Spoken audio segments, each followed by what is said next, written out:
Hi, everyone. Danielle and Matt Noyes here. Thanks for making the 1 Degree Outside Weather Network part of your daily routine, storms or sunshine. If you enjoy these videos, we invite you to become a member at patreon.com/1 Degree Outside. Support our mission of continuing to bring accurate weather forecasts and science insights to one and all.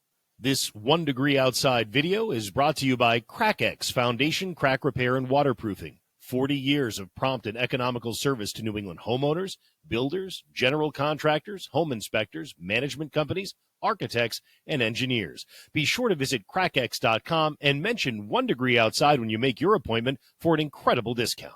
Sunday evening essentials here at the 1 Degree Outside Weather Network. Rain and wind moving in on us here. The wind already increasing over 30 miles per hour in gusts for some of us right now. That'll continue to build as we get into the overnight. And depending on when you're watching this, you may already hear it howling out there. But rain and a gusty, mild wind tonight. We stay in the 50s.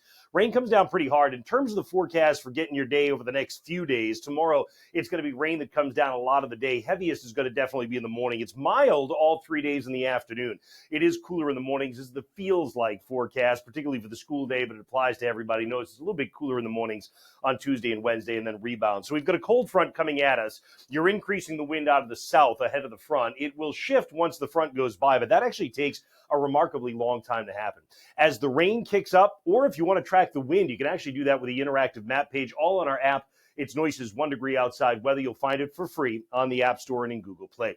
Here is the radar forecast timestamp in the upper left as we get to 9 p.m. The downpours are into western New England. There is severe weather right now as we record this on our Sunday early evening out in western portions of Pennsylvania. We don't expect severe weather to translate east, but that doesn't mean that damage won't be done, because with the winds gusting upwards of 50 miles per hour out of the south, that's enough for at least some isolated wind damage and isolated power outages during the night. Certainly some of the downpours may focus that, and there will likely be a couple of rumbles of thunder, a few thunderstorms embedded in here as we get in toward midnight. That's coming across the heart of southern New England, stretched up through the mountains as well. Area of the downpours in through Boston. Now the Cape takes a little bit longer to get into the heavy stuff.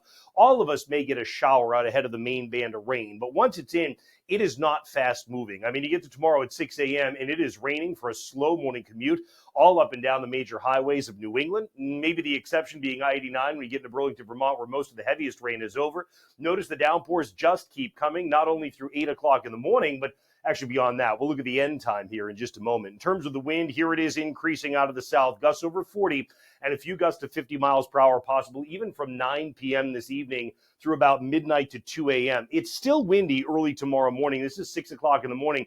And from Boston south and east, you've got some pretty good gusts that are still going over 40. But notice it really does cut down once you get past the downpours. And we will all notice that wind quieting during tomorrow, during the day, mid-morning, late morning, after the rain. The heaviest of the rain has gone by. And then the breeze shifts direction by Monday evening, coming out of the northwest for many of us, but it's not as strong.